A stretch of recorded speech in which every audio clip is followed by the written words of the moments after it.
I arrived to NCR. Just like before, you can still steal goods from the merchant upstairs. By the way, his guards have changed. They used to carry large caliber sniper rifles, but now they're only equipped with light machine guns. Interestingly, you can only steal a light machine gun from one of the guards. The other three won't let you do this. Those are the kinds of examples you can see in Fallout 2 RPU. As I mentioned in one of my previous videos about this fall, I installed a new one with this version. Of course, I will leave a download link in the description below the video. I barely talk about the mod itself. The inventory interface explanation makes everything much more convenient. Secondly, it adds a lot of extra features. I will cover them in details in a separate video dedicated to SFO. Honestly, I can't wait to continue the modding topic, but right now my priority is finishing the Fallout 2 RPU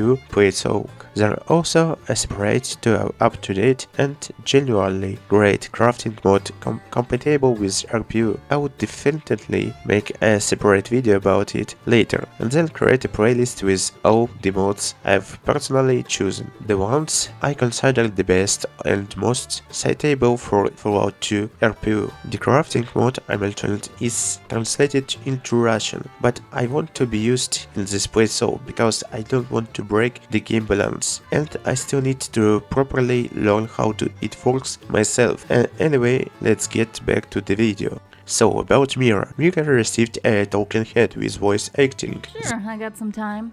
That's what bartenders are supposed to do. Just don't get no ideas.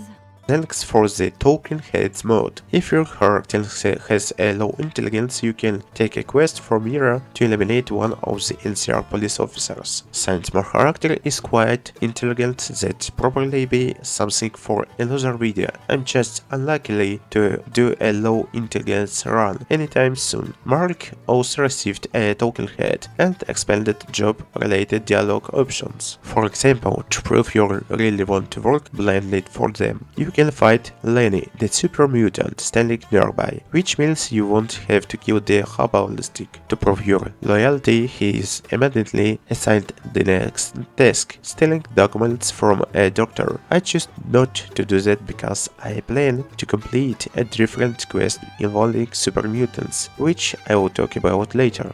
In the same location, there is a mechanic who can upgrade your car for 1000 caps. He can install an accelerator, allowing your car to move much faster on the world map. There are also a NPC named Carl. Not exactly new science he excited in the original game, but previously you couldn't talk to him. He is one of the NCR officers. He is involved in the expanded quest given by Tandy, which I will mention shortly. Sheriff Demont also received a token held, thought without voice acting. In NCR, you can discuss working for Tandy and Westin, but only if your town reputation is high. Otherwise, those dialogue options won't appear. At Booster Shop, you can still buy the famous Finfar assault rifle, the one I made a separate video about. It fires a 20-round burst. Henry also received a token head with voice acting. The chosen one. Of course, that makes sense. Interesting. I'm afraid I can't help you. I was assigned to cybergenetics research, not the Vault Behavioral Project. With a high science skill, he can assign you a quest to test a mutagen against super mutants. In one of my videos, Mr. Cossigan suggested using that mutagen on Frank Horrigan. I tried this in original game, but it didn't do anything. In this playthrough, I won't carry the mutagen around, I will use it only for the quest. We need to test it on any super mutants, but before that, let's return to Mark. If you buy a holotype from him, relieving the location of Vault 13. He charges 1000 capes, which you can steal back after Vault. Using the holotype reveals a marker for Vault 13 on the Vault map. However, once you reach it and enter the caves, there are no actual Vault entrance. It turns out of the fake Vault 13. By the way, how many times have I said Vault 13? Count it. When you confront Mark, he claims he bought the information from someone else and refuses to refund you. I have a separate YouTube video about the fake vote. Of course, you can always give him a lead sandwich, and nobody in town will care. Regarding the holobogist, you can undergo beta scanning, which may increase your luck by 2 or decrease by 1. I strongly recommended saving beforehand and trying multiple times. She also received a talking head, but without a voice acting. In the bar, there a president Stanley's son. If you don't buy him a drink, he'll start trouble. I'm not that kind of guy, so I ignored him out instinct. When he walked up, he asked me not to hit him again, and the bartender happily gave me a free drink. In original game, you could exploit that bartender for infinite drinks, but in Fallout 2 RPU, that exploit was fixed. In West NCR, there a doctor whose locker contains her pills needed for the IB. For some reason, he has the same talking head as a Dr. Johnson from Reading. Maybe they're brothers? Probably just reduced assessed. After learning more about the pills, you can approach new arena connections. Vortis also received a talking head, but without voice acting. He refused to hire me because my reputation is too high. With lower or neutral reputation, he would overwork. There is also Ellie, who has a robot tattoo in Alice in Wonderland reference. She mentions that a police officer plans to blow up the NCR power generator. With high speech, you can convince him to not to do this. Since I play a good character,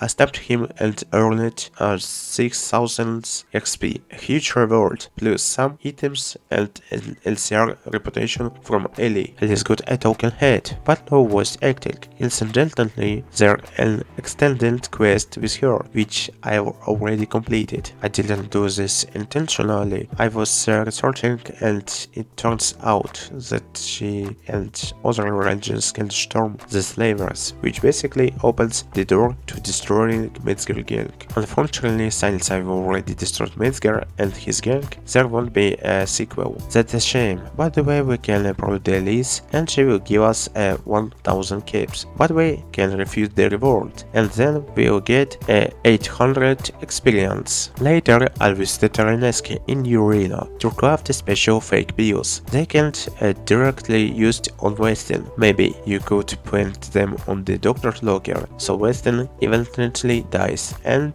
the doctor takes a blame. But I want to do that in my way. Since Fortis annoyed me, I wiped out all slavers and freed the slaves. With the S4 mode, the latest one, it allows you to use melee attacks with a single click if you are standing close enough to the enemy. No need manually switch to punch mode and other. I returned to Elise for the reward and received a large amount of experience and a ranger star. Sadly, RPU doesn't grant officer ranger status like some other mods did. There's an NPC called Bob. If you give him alcohol, he tells you a story about discovering a steel door marked 13 while fleeing from the death claws. You can buy this disgusted map as an always portrait with map on the back. Using binoculars reveals you a Vault 13 true location west of the NCR. I spoke to Weston. He received a token head. I'm Roger Weston, and you can't come barging in here. What do you want? And voice acting. He asks you to investigate disappearing Brahmins. Accepting the quest triggers a location for Brahmins. These claws appear but won't attack. With 100% of Doorsmen, you can track them to the Vault 13. You can kill Weston using poison from the NCR doctor or a super steampack, dealing 10,000 damage. I want to do that from now. He is still useful for me. Then I spoke to President Tandy. Yes, the same Tandy from Fallout 1. She needs a special computer parts from Vault 15.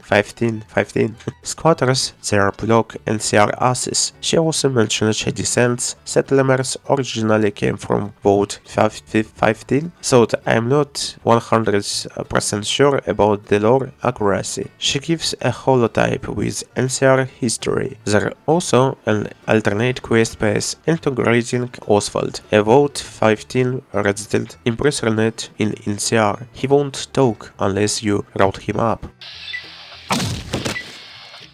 He reveals that Darian leads Vote 15. In next video I will head to Vote 15 to fully conclude the NCR storyline. Their two locations are directly connected, so combining them into one episode would make it too long. This part introduced the Regent's Outpost map and expanded on this quest line. That's it for today. Thanks for watching. If I miss anything or something, leave me a comment. I read them all, and your info might be end up the separate video. Thanks again and good luck to everyone.